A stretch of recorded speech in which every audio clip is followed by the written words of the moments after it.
Di 20K subscriber channel Novel Official, akan adakan giveaway untuk satu orang pemenang. Syaratnya kalian harus subscriber, komen, like, share, supaya kalian bisa terpilih untuk jadi pemenang giveaway. Semoga beruntung bosku. Selamat datang di channel Novel Official. Sebelum kalian mendengarkan novel Marsekal yang Agun, yang menikahi seorang pengiring pengantin, jangan lupa like, share, dan subscribe kalau tidak ku ambil jantung kalian. Hehehehe, tanpa lama-lama lagi langsung saja kita masuk di alur cerita novelnya. Bab 291 sampai bab 300.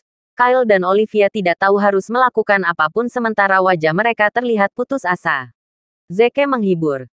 Jangan khawatir. Ayah, Ibu, aku tidak akan membiarkan Sofia menikah dengannya. Berbicara tentang Sofia, di mana dia? Pasangan itu menatap kamar Sofia dengan ekspresi yang lebih sedih di wajah mereka.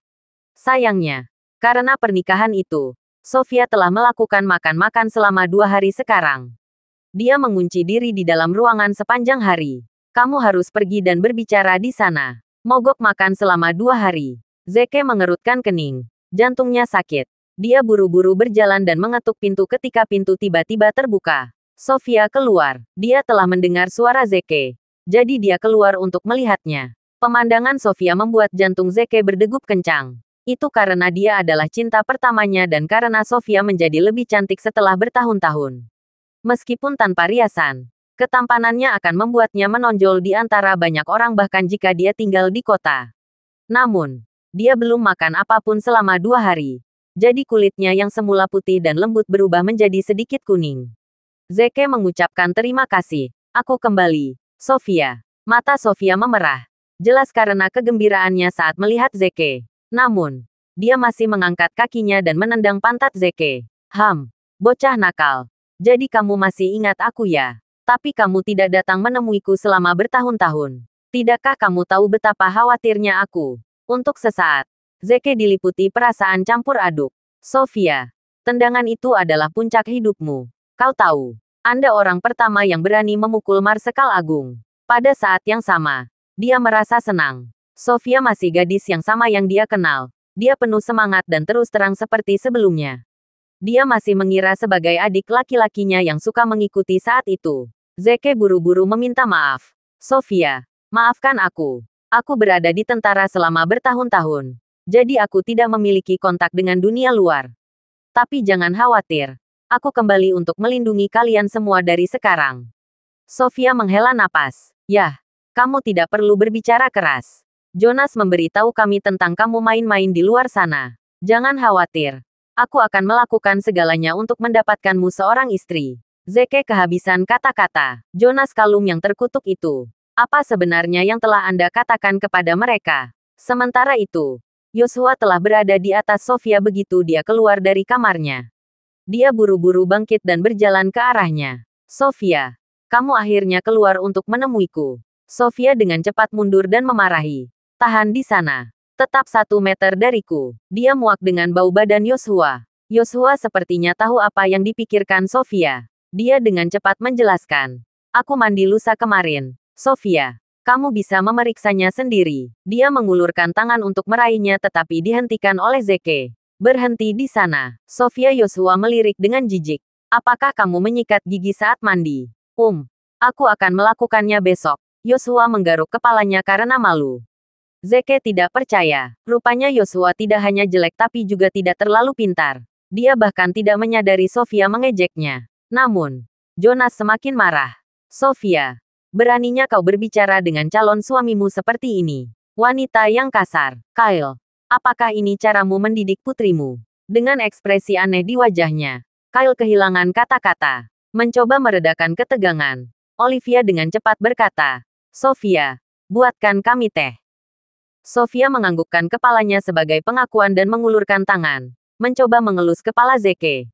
Tapi Zeke lebih tinggi setengah kaki darinya. Jadi dia tidak bisa mencapai puncak kepalanya. Oleh karena itu, dia harus berjinjit.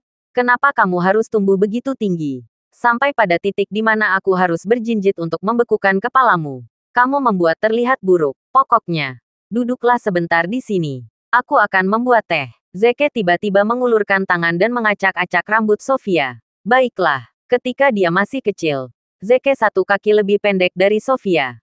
Sofia suka menjilat kepala Zeke dan menontonnya karena begitu pendek. Oleh karena itu, Zeke ingin mencari kesempatan untuk membalasnya. Dia sekarang akhirnya bisa membalas dendam. Sofia menghentakkan kakinya karena marah. Aku akan membuatmu membayar nanti. Bocah nakal. Kyle mencoba yang terbaik untuk membujuk Jonas agar pergi lebih dulu. Tetapi Jonas berjanji menyelesaikan skor dengan Zeke. Jadi Kyle tidak punya pilihan selain membiarkannya tinggal. Sofia segera selesai membuat teh.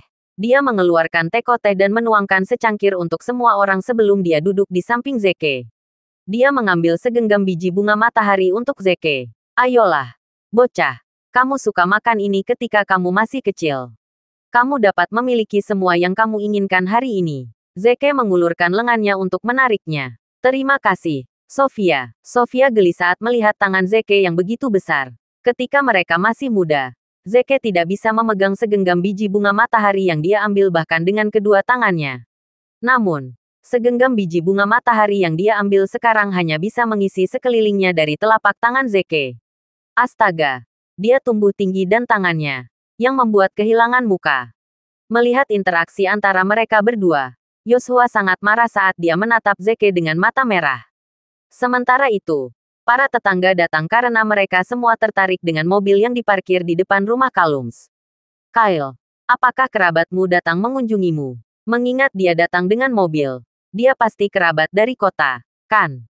Apakah dia di sini untuk melamar Sofia? Dia punya mobil, jadi dia pasti dari keluarga kaya. Kurasa mereka cocok. Jonas mencibir dan berkata, kerabat dari kota.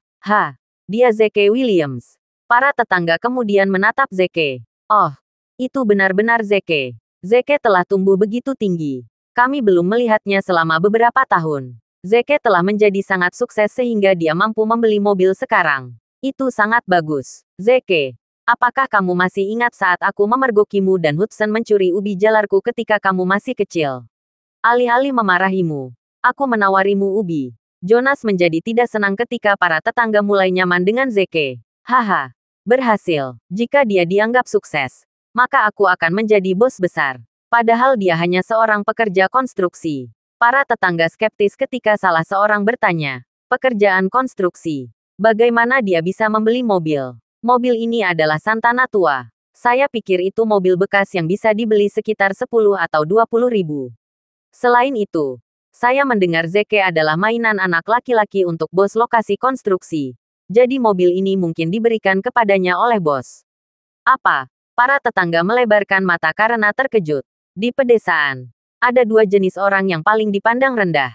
Menuntu laki-laki yang tinggal di rumah dan mainan anak laki-laki. Karena Zeke dikatakan sebagai yang terakhir, penduduk desa mulai mengutuknya. Mainan anak laki-laki. Sial. Dia benar-benar rela melakukan apa saja untuk menghasilkan uang, bukan? Dia sehat. Namun, alih-alih bekerja keras, dia memilih untuk memanjakan seorang wanita. Benar-benar menjijikkan. Meskipun demikian, dia memiliki penampilan dan tubuh yang cocok untuknya menjadi seorang gigolo. Mendengarkan penduduk desa, Kyle dan Olivia sangat malu hingga mereka menundukkan kepala. Sofia juga merasa sangat terhina hingga matanya berkaca-kaca. Zeke di sisi lain, kehilangan itu. Zeke akhirnya mengerti mengapa Kyle dan Olivia ingin dia kembali dan tinggal di sini. Dia juga tahu mengapa Sofia mengatakan dia akan melakukan segalanya untuk mendapatkan dia seorang istri. Mereka mengira dia adalah mainan anak laki-laki untuk seorang wanita. Sambil menggertakkan giginya, dia menatap Sofia. Sofia, apakah ini yang mereka katakan tentangku? Zeke, aku tidak menyalahkanmu. Selama kamu membuka lembaran baru, kamu masih adikku, kata Sofia sambil menghela nafas. Apakah kamu benar-benar percaya rumor konyol seperti itu, Sofia? Zeke tercengang. Kalau begitu, bagaimana lagi Anda bisa membeli mobil? Sophie bertanya. Zeke kehabisan kata-kata. Sofia, saya sangat menyesal Anda telah menjadi begitu tertutup. Seharusnya aku membawamu keluar dari desa kecil ini lebih awal. Jonas berdeham. Baiklah. Mari kita kembali ke bisnis. Zeke, apakah kamu akan membayarku 300.000 penuh atau mencicil? Mengingat kamu adalah keponakanku, aku tidak akan memanggil polisi. Para tetangga tidak bisa menahan tawa mereka. 300.000. Saya pikir seluruh keluarga bahkan tidak bisa membayar Anda 3.000. Semua orang tahu bahwa mereka telah menghabiskan semua uangnya untuk merawat kaki Kyle. Mereka tidak punya uang ekstra untuk memberi persahabatan. Oh ya, mereka punya uang untuk membeli makanan kemarin dan bahkan datang untuk meminjam 100 dariku. Astaga, pinjam uang untuk membeli makanan. Kenapa mereka tidak menjadi pengemis saja? Setidaknya, pengemis makan gratis. Zeke merasa patah hati setelah mendengar ucapan mereka. Tingkat kemiskinan Kyle dan Olivia di luar imajinasinya. Jonas kemudian berkata sambil mencibir. Yah, sepertinya kamu tidak bisa memberiku penyelesaian bahkan jika kamu menjual rumahmu. Yah, berbaik hati seperti aku. Inilah pilihan lain. Menikahi Sofia dengan putraku, Yoshua. Bukan hanya aku tidak akan melakukannya. Membutuhkan penyelesaian apapun dari Anda. Tetapi saya juga dapat membayar untuk pengobatan Hudson. Penyakitnya agak sulit diobati. Tetapi masih dapat dibudidayakan selama Anda bersedia mengeluarkan uang untuk perawatan itu. Para tetangga melirik Sofia dan Yoshua. Merasa kasihan pada wanita malang itu. Sungguh sia-sia memiliki seorang gadis cantik untuk menikah dengan pria jelek, Yoshua. Namun, Jonas adalah pengganggu di desa. Dan semua orang takut menyinggung perasaannya. Mereka hanya bisa memihaknya dan mulai membujuk Kalums. Kyle, kamu beruntung Sofia bisa menikahi Yoshua. Kamu harus menghargai kesempatan ini. Meskipun Yoshua tidak memiliki penampilan yang bagus, dia sangat cakap dan pandai menghasilkan uang. Dia bahkan memenangkan kontrak untuk proyek besar baru-baru ini. Kamu telah memperoleh keuntungan dari ini. Karena menikahi putrimu di sini dapat memberi makan seluruh keluargamu. Kamu tidak perlu merasa lapar lagi. Benar, kami membesarkan anak perempuan agar kami bisa mendapat keuntungan dari pernikahan mereka. Kyle dan Olivia tidak mengatakan apa-apa saat mereka menundukkan kepala dan diam-diam menyeka air mata mereka. Tidak ada bedanya dengan menjual putri mereka jika mereka benar-benar melakukan apa yang mereka katakan. Mereka tidak bisa melakukan hal yang kejam dan tidak manusiawi seperti itu. Namun, jika mereka tidak menyetujui permintaan Jonas, Zeke dan Hudson akan hancur. Apa yang harus kita lakukan? Kyle dan Olivia hampir putus asa karena mereka tidak tahu harus berbuat apa. Sementara itu, Sofia melirik Zeke dan tiba-tiba berkata, mengambil keputusan. Baiklah, aku akan setuju untuk menikahi Yoshua, tetapi dengan satu syarat. Ada apa? Sofia, aku bisa menyetujui sebanyak mungkin syarat yang kamu mau. Jadi beritahu aku. Yoshua sangat senang. Grup Williams akan mengembangkan tujuan wisata di dekat desa kami. Dan Anda adalah kontraktor untuk bagian dari proyek itu, bukan? Sophie bertanya. Yoshua buru-buru menganggukkan kepalanya dan berkata, ya, saya seorang kontraktor untuk bagian perbaikan jalan. Setelah proyek selesai, saya akan mendapat keuntungan 200.000. Wow, penduduk desa iri saat mendengar keuntungan 200.000. Berapa tepatnya 200.000? Mereka tidak akan pernah bisa menghemat 200.000 bahkan jika mereka bekerja selamanya dan tidak menghabiskan apapun untuk makanan dan udara. Namun, Yoshua sangat cakap sehingga dia bisa mendapatkan uang sebanyak itu hanya dalam satu proyek. Sofia berkata, kamu harus mendapatkan pekerjaan tetap dan tetap untuk Zeke, serta membayar perawatan medis Hudson.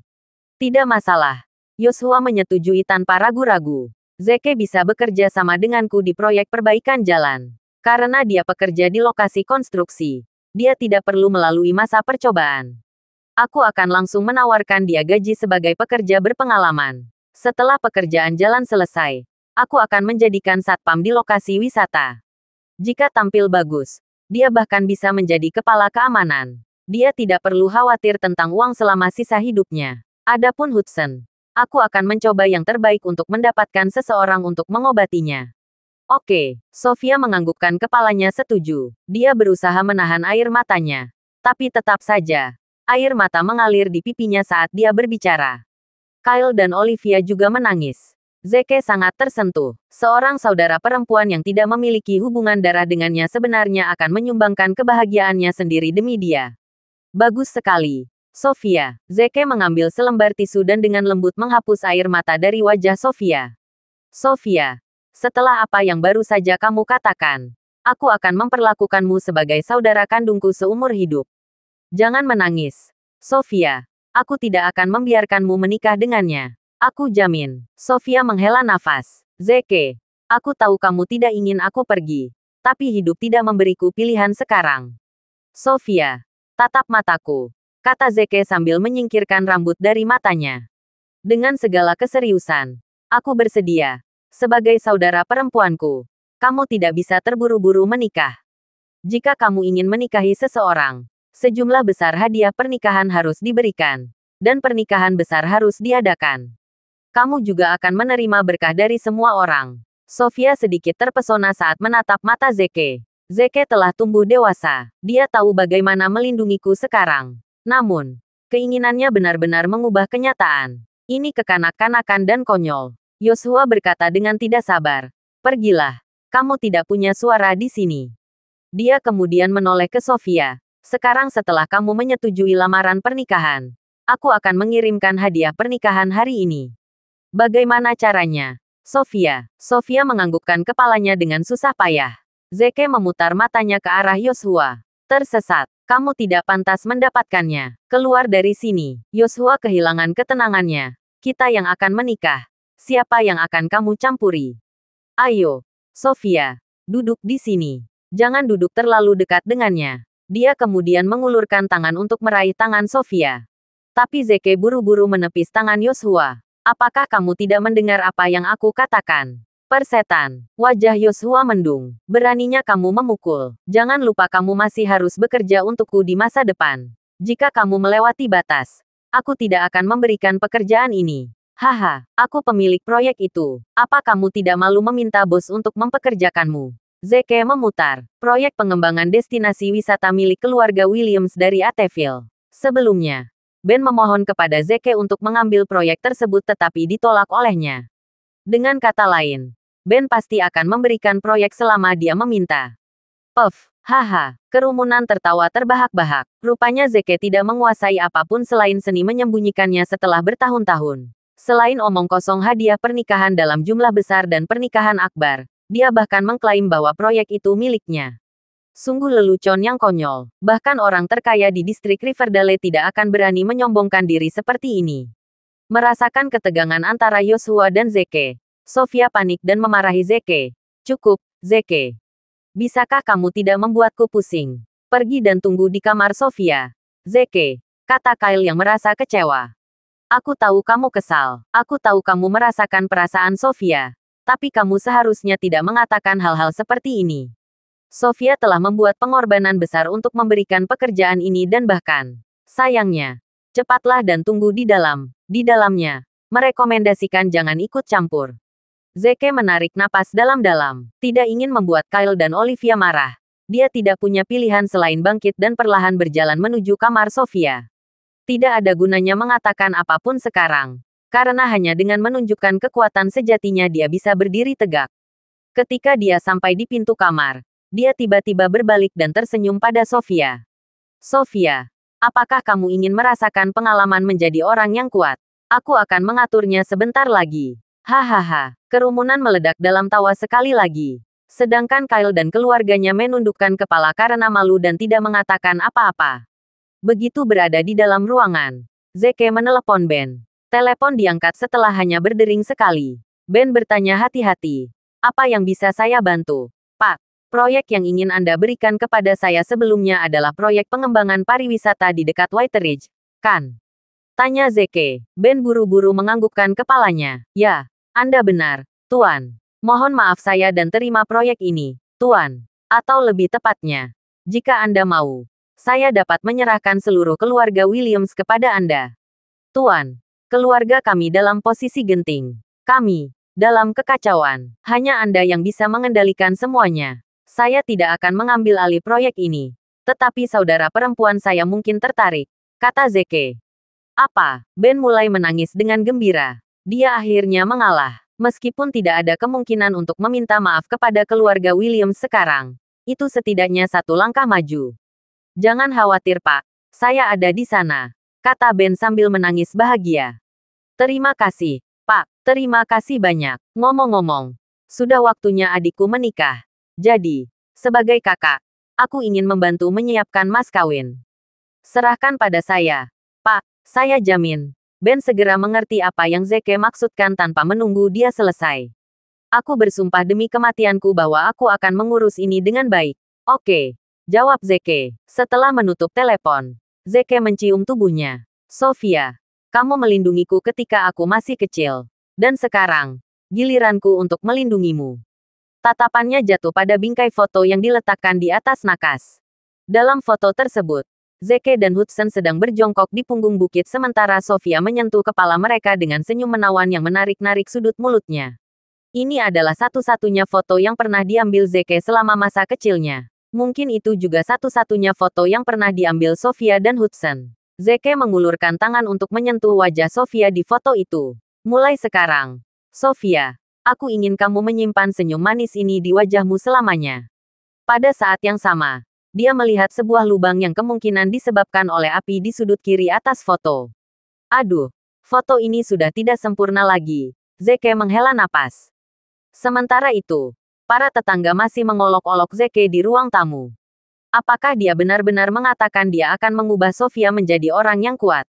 Ternyata Zeke tidak hanya miskin tapi juga gila. Jonas mengumumkan, karena pernikahan telah terjadi, saya akan mengirimkan hadiah pernikahan nanti sore. Karena pernikahan akan final dengan pengiriman hadiah pernikahan. Kyle sedikit enggan. Jadi dia berkata, Jonas, bukankah ini sedikit terburu-buru? Saya tidak bebas di sore hari karena saya masih harus bekerja. Mengapa kita memilih hari lain? Apa pentingnya pekerjaanmu? Aku bisa mengirim seseorang untuk melakukan pekerjaanmu untukmu. Baiklah. Sudah beres, kata Jonas tegas. Kyle tidak berani membantah karena sikap Jonas yang angkuh. Para tetangga kemudian pergi. Jonas dan Yoshua juga kembali. Sofia berdiri dan menyeret kakinya ke dalam ruangan dalam keadaan kesurupan. Begitu dia berbalik, air mata mengalir di pipinya tak terkendali. Dia tidak berani menyeka air matanya karena takut dia akan menyadarinya. Sofia, ucap Kyle tiba-tiba. Ya, ayah. Sofia berhenti di jalurnya sementara punggungnya masih menghadap orang tuanya. Dia tidak ingin mereka menangis. Buk, tanpa diduga. Kyle langsung berlutut di kaki Sofia. Sofia, ini salahku. Aku sangat tidak berguna. Aku tidak bisa melindungimu. Maafkan aku. Sofia, biarkan aku bersujud padamu. Sofia kehilangan itu dan menangis. Dia berbalik untuk berlari ke Kyle dan memeluknya. Ayah, ini bukan salahmu. Aku sendiri yang membuat pilihan. Karena ini hari besarku hari ini. Kita tidak boleh menangis. Olivia pun mendekati mereka, memeluk Sofia, dan mulai menangis. Oh, gadisku yang malang. Mereka bertiga saling berpelukan dan menangis terseduh-seduh. Mendengar teriakan itu, Zeke berjalan keluar ruangan. Pemandangan yang memenuhi matanya membuat hatinya sakit karena kesusahan. Sofia dengan cepat menyeka air matanya dan melihat foto di tangan Zeke sebelum dia berkata dengan senyum yang dipaksakan. Ada kebakaran tahun lalu. Foto itu hampir terbakar menjadi abu. Untungnya, ayah berhasil masuk dan mengambil foto itu. Api meninggalkan lubang besar di foto itu. Dan kaki ayah yang cacat juga terbakar. Zeke buru-buru berjalan ke arah Kyle dan mengangkat kaki celananya. Kaki Kyle memenuhi bekas luka bakar dan banyak dari luka bakar itu mengeluarkan nanah. Zeke menarik napas dalam-dalam untuk menenangkan dirinya sebelum dia berbicara. Sofia, ambilkan aku air mendidih. Aku akan membersihkan luka ayah. Oke, Sofia menganggukkan kepalanya dan berjalan keluar untuk merebus air. Zeke mengeluarkan ponselnya dan memutar nomor band. Suruh dokter terbaik di kota untuk datang dan merawat ayah baptisku. Mengingat fakta bahwa tidak ada obat di pedesaan, Zeke tidak dapat membantu pengobatan meskipun dia kompeten. Dia hanya bisa mendapatkan dokter untuk datang ke sini. Segera. Jawab Ben cepat. Melihat Zeke, Kyle tersenyum kecut. Apa benar ada yang salah di sini? Kenapa dia mengatakan hal-hal yang tidak masuk akal seperti itu? Sulit untuk hanya membuat janji dengan dokter terbaik di kota. Bagaimana mungkin dia datang ke desa kecil ini dan merawatku? Pada siang hari, Olivia menyiapkan beberapa makanan enak meskipun dia sedang kesulitan. Kyle sedang tidak ingin makan karena dia tenggelam dalam kesedihannya. Zeke, namun, menyalakan makanan itu. Rasa makanannya masih sama. Semua makanan di dunia ini tidak sebanding dengan makanan yang disiapkan oleh Olivia. Sementara itu, Sofia dan Olivia merasa kasihan pada Zeke saat mereka melihatnya seolah-olah makan dia sudah miskin selama berhari-hari.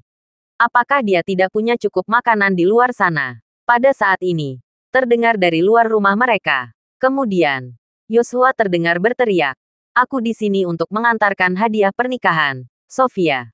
Wajah Sofia dan orang tuanya muncul dalam sekejap. Jonas dan Yosua berjalan ke halaman yang dikelilingi oleh sekelompok orang. Setelah itu, mereka meletakkan 6 tas merah di pintu. Beberapa penduduk desa bertanya, "Apa yang kamu masukkan ke dalam tasmu, Yosua?" Selain beberapa rokok bermerek dan anggur yang baik, ada 11.000 di setiap kantong, yang mewakili keteguhan hati saya terhadap Sofia. Secara total, saya sudah menyiapkan 66.000, mewakili kehidupan masa depan yang penuh dengan kebahagiaan dan harmoni, kata Yosua dengan ekspresi bangga di wajahnya. Wow, penduduk desa menjadi pembohong. 60.000, kamu terlalu baik untuk Sofia. Seharusnya aku membiarkan putriku menikahimu jika aku tahu kamu akan memberikan hadiah pernikahan yang begitu besar. Sofia, ini menunjukkan Yosua sangat mencintai dengan sepenuh hatinya. Jadi kamu harus menyayanginya. Namun, keheranan tertulis di seluruh wajah Zeke. Penduduk desa begitu terkejut melihat hadiah pernikahan hanya 66.000. Tingkat kemiskinan desa ini di luar imajinasinya. Terima saja hadiah pernikahannya, Sofia, kata Yosua. Oke, Sofia menganggukkan kepalanya tanpa sadar. Dia kemudian meraih hadiah pernikahan untuk dibawa ke dalam rumah. Menurut aturan, begitu hadiah pernikahan diambil di dalam rumah, Sofia akan dianggap sebagai istri Yosua. Pada saat itu, Zeke tiba-tiba menghentikan Sofia. Mereka bisa menunggu. Sofia, apa yang kamu lakukan? Zeke, berhentilah main-main. Itu akan membawa nasib buruk. Kamu tidak ingin Sofia bernasib buruk di masa depan, kan? Yosua merengut. Mengabaikan Yosua, Zeke tersenyum pada Sofia. Dengar, Sofia. Sofia dan penduduk desa bingung. Dengar apa? Namun, kerumunan itu masih menjadi tenang dan mulai mendengarkan dengan seksama. Raungan mesin terdengar samar-samar dari jauh. Setelah beberapa saat, seorang penduduk desa berbisik. Sepertinya ada mobil yang datang. Ya, menurutku ada lebih dari satu mobil yang datang. Ayo pergi dan periksa. Penduduk desa berkerumun di luar halaman. Sofia menatap Zeke dengan bingung. Ada apa dengan suara ini? Zeke, kenapa kamu tidak keluar dan melihat-lihat? Jawab Zeke. Baiklah. Sofia menganggukkan kepalanya. Sofia, kenapa kamu tidak mengambil hadiah pernikahan di dalam rumahmu sebelum pergi? Tanya Yosua yang mulai panik. Sofia ragu-ragu dan melirik Zeke, yang langsung meraih tangannya dan berjalan keluar. Bajingan, aku ingin melihat trik apa yang bisa kamu lakukan, geram Yosua. Di jalan pegunungan di kejauhan, armada kendaraan berskala besar terlihat melaju ke arah mereka. Ketika armada semakin dekat, semua orang menemukan bahwa sebagian besar kendaraan adalah ambulans, dengan beberapa bus tertinggal di belakang. Hal ini membuat penduduk desa semakin bingung. Mengapa ambulan ada di sini? Ada begitu banyak dari mereka. Raungan dari mesin mengirimkan getaran ke seluruh desa. Akhirnya, ambulans perlahan berhenti di depan rumah Kyle. Pintu ambulans terbuka dan ratusan dokter turun dari ambulans dengan tertib. Beberapa penduduk desa siapa yang mengenali mereka? Oh, mereka dokter dari rumah sakit kota. Pria di depan adalah direktur rumah sakit. Pria itu direktur kardiologi. Seorang dokter kedokteran. Saya harus meminta kerabat saya di kota untuk menggunakan koneksinya agar saya dapat berkonsultasi dengannya. Apakah semua orang di rumah sakit datang ke sini? Sial. Mereka tidak akan memindahkan rumah sakit ke sini, kan? Omong kosong. Desa kami sangat miskin dan terbelakang. Dan jalannya sulit. Tidak mungkin mereka pindah ke sini. Direktur rumah sakit tua berjalan melewati kerumunan dan berkata, "Izin, bolehkah saya tahu siapa Kyle?" Kyle tidak bisa menahan diri untuk tidak bergidik. Dia belum pernah melihat tontonan yang begitu besar. Dia sangat gugup sehingga dia hampir tidak bisa bernapas. Jantungnya berdegup kencang saat sutradara memanggil namanya. "Dua, saya Kyle," jawab Kyle dengan suara gemetar.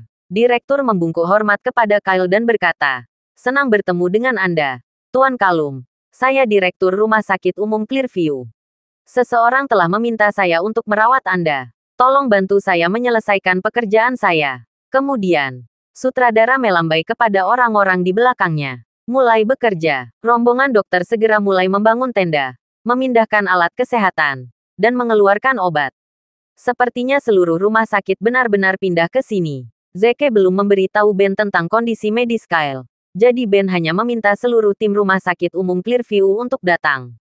Kerumunan itu tercengang. Astaga, staf rumah sakit umum Clearview di distrik Riverdale, rumah sakit tersier kelas 1 yang terkenal, sebenarnya telah menempuh perjalanan ratusan kilometer melintasi perbukitan dan sungai untuk datang ke daerah pedesaan yang miskin ini, hanya untuk merawat Kyle, yang tapi orang miskin. Ini benar-benar tidak bisa dipercaya. Atas undangan baik direktur, Kyle mengikuti tenda dengan tubuh gemetar untuk pemeriksaan dan perawatan. Dia tidak bisa membuat dirinya merasa bahagia karena dia takut mati. Sementara itu, Sofia menelan ludah dengan terbata-bata. Apa yang terjadi? Siapa sebenarnya yang meminta mereka untuk merawat ayahku? Tenang, Sofia. Ini baru dimulai. Ada kejutan yang lebih besar menunggumu. Zeke memegang tangan Sofia. Sofia melebarkan matanya karena terkejut. Ini tidak diatur olehmu, kan, Zeke? Puff. Yoshua tidak bisa menahan tawa di samping. Haha, kamu melebih-lebihkan dia, Sofia. Jika dia, sebagai pekerja konstruksi, bisa membuat dokter rumah sakit umum Clearview datang ke sini, aku akan makan pasir. Yoshua melanjutkan dengan mengatakan, ini adalah bagian dari hadiah pernikahan dari saya. Hati saya sakit melihat Kyle. Paman Kyle tersiksa oleh penyakitnya. Jadi saya meminta orang untuk membantu mengobatinya. Anda tahu, saya memiliki saudara yang bekerja sebagai salah satu staf manajemen rumah sakit umum Clearview. Saya meminta untuk membantu membuat janji dengan dokter untuk paman Kyle pagi ini. Tanpa diduga, dia langsung membawa para dokter ke sini setelah saya tidak sengaja mengungkapkannya paman Kyle. Mendengar ini, Sofia menganggukkan kepalanya, tenggelam dalam pikirannya. Dia tahu Yoshua memiliki kerabat yang bekerja di rumah sakit umum Clearview. Tetapi dia tidak berharap kerabatnya memiliki pengaruh yang begitu besar sehingga dia dapat memindahkan seluruh rumah sakit ke sini. Antara Zeke dan Yoshua, dia secara alami memilih untuk percaya pada yang terakhir. Bagaimanapun, dia lebih mungkin membuat ini terjadi. Mendengar kata-kata Yoshua, penduduk desa meledak kegirangan saat mereka mengelilingi Yoshua. Yoshua, aku tahu kamu mampu. Tapi aku tidak menyangka kamu begitu cakap sehingga kamu bisa memindahkan rumah sakit umum Clearview ke sini. Yoshua, jujurlah pada kami. Seberapa kaya keluargamu? Kamu pasti 1 jutawan, kan? Yoshua, aku tahu aku salah karena menolak lamaran pernikahanmu terakhir kali. Tapi aku telah memutuskan untuk menerima lamaranmu sekarang setelah beberapa pertimbangan yang cermat. Maukah kamu memberiku kesempatan lagi? Yoshua, bisakah kamu meminta mereka untuk merawatku? Aku mengantri selama lebih dari seminggu beberapa waktu lalu. Tapi aku masih belum bisa membuat janji dengan direktur kardiologi. Masalah sepele semacam ini akan dibahas nanti. Lebih penting bagi dokter untuk mengobati ayah mertua saya terlebih dahulu, kata Yoshua dengan ekspresi arogan di wajahnya. Zeke tercengang. Pria yang berkulit tebal. Bagaimana dia bisa menyampaikan dan mengambil pujian tanpa malu-malu? Hentikan. Zeke. Kak, kita tidak bisa menyinggung perasaannya. Sofia mencubit Zeke. Selain itu, meskipun dia terlihat sedikit jelek, kemampuan dan kesalehannya yang digambarkan dalam hal ini sudah cukup untuk menebusnya. Kemampuan, kesalehan berbakti. Aku khawatir dia hanya mengambil pujian yang tidak seharusnya. Zeke memutar. Kita berada di level yang berbeda. Jadi aku tidak akan repot-repot membungkuk ke levelmu. Bagaimana orang biasa bisa membaca pikiran orang hebat? Jawab Yoshua acuh tak acuh. Lupakan saja. Katakan padaku. Apakah kamu masih memiliki pengaturan lain? Tanya Zeke. Tidak, Joshua menenangkan. Tapi aku tahu. Zeke mengamati sambil menunjuk pegunungan di sekitar desa. Dan menambahkan. Lihat, Sofia. Sofia melihat sekelilingnya. Merasa bingung. Penduduk desa juga melihat sekelilingnya. Bang, bang, bang, bang. Suara keras terus terdengar dari puncak gunung di sekitarnya. Kembang api langsung terlihat bermekaran dan bermekaran di langit setelahnya. Itu bukan kembang api biasa, tapi kembang api yang dirancang khusus untuk penggunaan siang hari.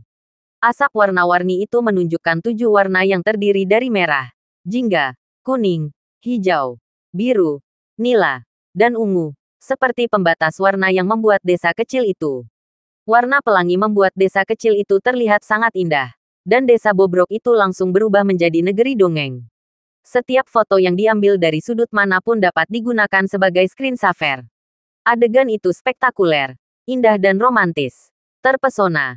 Semua orang tidak bisa tidak mengungkapkan kekaguman mereka. Astaga, sungguh pemandangan yang spektakuler. Kembang api itu pasti menghabiskan banyak uang. Setidaknya 100.000. Menurutku, itu luar biasa. Hanya orang kaya yang bisa menghabiskan 100.000 untuk kembang api. Kembang api ini bukan apa-apa karena kuncinya adalah tenaga kerja. Banyak orang harus ditempatkan di stasiun di pegunungan untuk menyalakan kembang api ini pada saat yang bersamaan. Sementara itu, Sofia menutupi mulutnya karena terkejut. Merasa sangat tersentuh hingga hampir menangis. Sebagai gadis pedesaan, saya bisa mati tanpa penyesalan sekarang karena saya harus menikmati hak istimewa seperti itu. Namun, siapa di balik ini? Dia menatap Zeke, mengetahui apa yang dia pikirkan. Zeke menganggukkan kepalanya. Apakah kamu menyukainya? Seorang penduduk desa segera bertanya. Apakah kamu yang mengatur ini, Zeke? Ya, Zeke menganggukkan kepalanya. Namun, Yoshua tidak bisa menahan tawa ketika dia berkata, haha. Saya bertanya-tanya mengapa Anda memiliki keberanian untuk mengklaim bahwa Anda berada di balik ini. Ini adalah periode pencegahan kebakaran hutan sekarang. Adalah ilegal untuk membawa api terbuka ke atas gunung. Apalagi menyalakan kembang api. Hanya orang kaya dan berkuasa bahkan tidak beberapa keluarga kaya biasa dapat memperoleh izin untuk pertunjukan kembang api. Jadi, beritahu saya. Orang kaya dan memperkuat mana yang Anda kenal? Orang kaya dan berkuasa mana yang saya kenal? Saya sendiri orang yang kaya dan berkuasa. Mengapa saya masih perlu mengenal orang lain? Puff, Yoshua tertawa semakin histeris. Pekerjaan lokasi konstruksi yang kaya dan berkuasa. Lelucon yang luar biasa. Biarkan aku mengatur yang sebenarnya. Akulah yang mengatur ini. Zeke kehabisan kata-kata. Orang ini sangat berkulit tebal. Yoshua menambahkan. Seperti yang Anda tahu, saya punya banyak koneksi di Departemen Proyek Pengembangan Pariwisata di desa kami. Tadi pagi, saya meminta seorang teman dari Departemen Proyek untuk membantu saya membeli beberapa kembang api. Teman saya pasti ingin mengejutkan saya. Jadi dia menyalakan kembang api tanpa memberitahuku. Tentu saja, dia mengajukan izin untuk pertunjukan kembang api menggunakan nama Departemen Proyek. Bos dari proyek tersebut adalah keluarga Williams dari Ateville, yang memiliki kekuatan seperti itu. Kerumunan akhirnya mengerti. Mereka percaya semua yang dikatakan Yoshua karena penjelasannya tanpa cacat. Mereka mulai menjilatnya sekali lagi. Memang benar bahwa banyak koneksi membuat pekerjaan ringan. Kamu benar-benar memiliki koneksi luas yang melibatkan semua bidang. Bukan, Yoshua? Hah? Seseorang benar-benar mencoba mengambil kredit sebelumnya. Malu dia, Sofia. Sekarang setelah kamu melihat dedikasi Yoshua, kamu harus benar-benar melayaninya dengan baik di masa depan. Sofia kehilangan kata-kata karena dia diliputi oleh perasaan campur aduk. Bahkan, dia cenderung percaya bahwa Yoshua juga berada di balik semua ini. Lagi pula, hanya mereka yang berasal dari Departemen Proyek yang bisa mendapatkan izin untuk pertunjukan kembang api di sini. Bukannya dia tidak percaya pada Zeke, tapi tindakannya tidak bisa meyakinkannya. Yoshua melirik Zeke dengan menghina. Aduh. Miskin itu baik-baik saja. Tapi berbohong karena kesombongan itu menjijikkan. Zeke. Bagaimana kamu bisa mencoba mengambil pujian untuk memuaskan kesombonganmu? Segera berubah menjadi perburuan penyihir.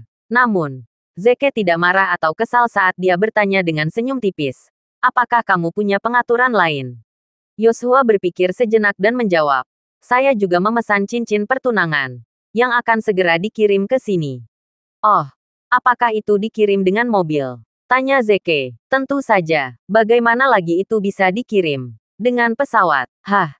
Ejek Yoshua. Itu bagus kalau begitu. Zeke mengeluarkan ponselnya untuk memeriksa waktu. Dan menambahkan. Seharusnya mereka ada di sini sekarang. Selanjutnya, dia melihat ke langit. Semua orang yang mengikutinya. Meskipun merasa bingung. Setelah beberapa saat, suara gemuruh terdengar jauh dari langit. Gemuruh itu terus berlanjut dan kemudian semakin keras dan semakin keras. Ketika suara itu cukup dekat, semua orang terkejut mengetahui bahwa itu sebenarnya suara yang dibuat oleh dua helikopter. Helikopter terbang sangat rendah, dan dengan demikian detailnya terlihat jelas. Penduduk desa sekali lagi menjadi pembohong saat suasana mencapai klimaks. Ini helikopter. Kami belum pernah melihat helikopter dalam hidup kami. Menurut mereka, yang bisa naik helikopter harus pejabat tinggi. Apakah beberapa pejabat tinggi datang ke desa kecil ini? Mengapa mereka datang ke sini? Helikopter melayang di udara, dan kemudian perlahan mendarat. Begitu helikopter-helikopter itu benar-benar mendarat, kepadatan itu mengerumuni mereka, mengelilingi mereka saat mereka mulai mempelajarinya dengan cermat. Pintu kemudian terbuka dan sekelompok pria berjas turun dari helikopter. Pria yang memimpin kelompok itu adalah seorang lelaki tua. Ben lah yang datang untuk mengirimi Sofia mahar yang diperintahkan Zeke. Yoshua menjadi bersemangat saat melihat Ben. Itu Ben, penanggung jawab proyek ini. Aku mengerti sekarang. Temanku di departemen proyek bilang dia akan memberiku hadiah misterius. Kurasa kehadiran Ben di sini adalah hadiah misteriusnya untukku. Kamu lihat, Sofia, tidak ada uang yang bisa membeli kehadiran Ben di membawa kita. Itu hadiah yang berharga. Sofia skeptis ketika dia bertanya-tanya, apakah Ben benar-benar diundang oleh Yoshua? Apakah dia perlu datang ke sini dengan helikopter untuk memberi kita restu? Bukankah Yoshua hanyalah seorang kontraktor? Bagaimana dia bisa membuat Ben datang? Ketika penduduk desa mendengar bahwa helikopter kedua itu juga ada di sini karena Yoshua, mereka menjadi lebih bersemangat. Mereka mengelilinginya dan mulai menghujaninya dengan pujian. Selama Yoshua mengatakan yang baik untuk kita dengan Ben, kita bisa menjalani kehidupan yang mudah selama sisa hidup kita. Oleh karena itu, mereka bertekad untuk menunggangi Koatails Yoshua. Yoshua mendorong penduduk desa pergi dan berkata, "Pergi, aku akan menyambut Ben." Dia berlari melintasi ke Ben. Namun, Ben berjalan ke Sofia dan membungkuk hormat padanya. "Senang bertemu dengan Anda, Mas Kalum. Seseorang telah meminta saya untuk mengirimkan mas kawin." Kerumunan tersentak kaget. Ben benar-benar datang untuk Yoshua dan Sofia. Oleh karena itu, barang-barang yang dikirim Ben seharusnya adalah hadiah pernikahan karena dia mewakili pihak Yoshua.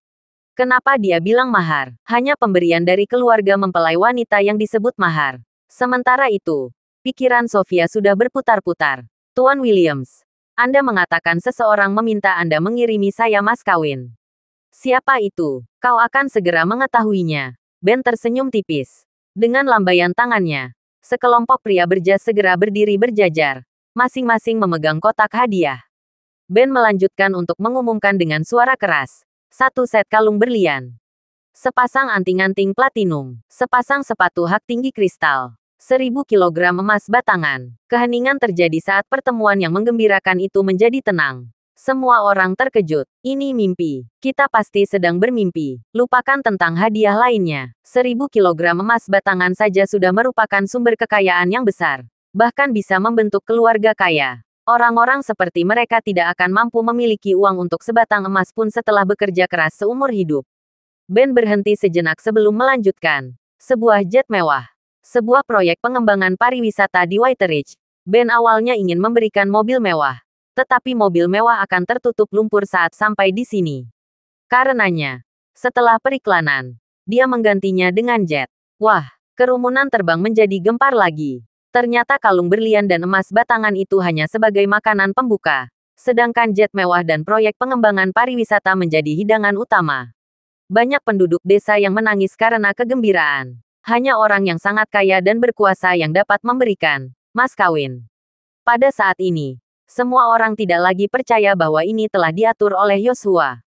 Tidak peduli seberapa mampu dia atau seberapa dekat dia dengan pemimpin proyek, tidak mungkin proyek pengembangan jet dan pariwisata diberikan sebagai mahar. Kyle, yang sedang dirawat di tenda, mendengar suara-suara di luar dan berlari keluar dengan kakinya yang patah. Dokter panik, tetap diam. Pak Kalum, perangkatnya masih terhubung ke tubuh Anda. Namun, Kyle hanya berlari lebih cepat. Mengabaikan dokter. Setelah melihat pemandangan di luar tenda, Kyle menangis. Keluarga kami akhirnya berhasil. Terima kasih sudah mendengarkan. Novel cerita Marsekal Agun. Sampai jumpa di novel selanjutnya.